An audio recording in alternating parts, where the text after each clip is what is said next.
নমস্কাৰ বন্ধু বান্ধৱীসকল, আজি আমি আলোচনা কৰিম কিয় বাৰু দুৰ্গা পূজা পালন কৰা হয়। গতিকে ভিডিঅ'টো শেষলৈকে আপোনালোকে চাব।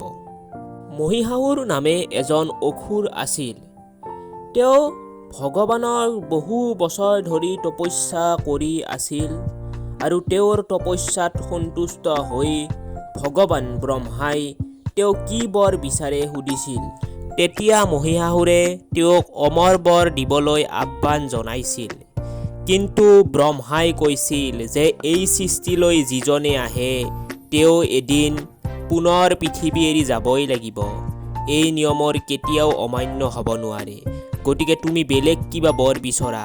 তেতিয়া মহীশাহুৰে তেওঁৰ যাতে কোনো দেৱতা বা মানুহৰ দ্বাৰা মৃত্যু নহয় সেই বৰ বিচাৰিছিল আৰু ব্ৰহ্মাই সেই বৰ মহীশাহুৰক দি গুচি গৈছিল।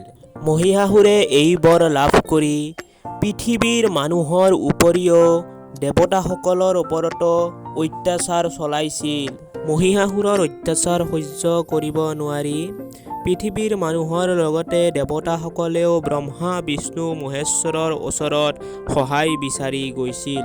তেতিয়া ব্ৰহ্মা বিষ্ণু মহেশ্বৰে মহীশাহুৰক বধ কৰাৰ বাবে দুৰ্গা দেৱীৰ সৃষ্টি কৰিছিল।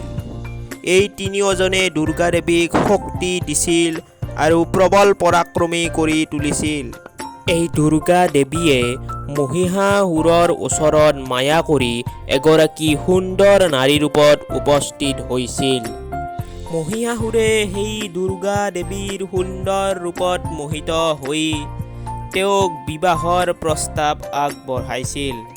কিন্তু দুৰ্গা দেৱীয়ে মহীশাহুৰক কৈছিল যে প্ৰথমতে মোক তুমি যুদ্ধত হৰুৱাব লাগিব, তেতিয়াহে তোমাৰ সেই প্ৰস্তাৱ মই মানি ল'ম। মহীশাহুৰেও দুৰ্গা দেৱীৰ চৰ্ত মানি লৈ যুদ্ধত অৱতীৰ্ণ হৈছিল। এনেদৰে দুৰ্গা দেৱীয়ে মহীশাহুৰৰ লগত 9 দিন যুদ্ধ কৰি মহীশাহুৰক হৰুৱাবলৈ সক্ষম হৈছিল। গতিকে যিসকলে বেয়া কাম কৰে তেওঁলোকৰ যে অন্ত দুৰ্গা দেৱীয়ে কৰে, সেই উদাহৰণকে লৈ দুৰ্গা পূজা প্ৰত্যেক বছৰে পালন কৰা হয়। গতিকে সদৌ শেষত আপোনালোকক দুৰ্গা পূজাৰ শুভকামনা যাচিলোঁ। ধন্যবাদ।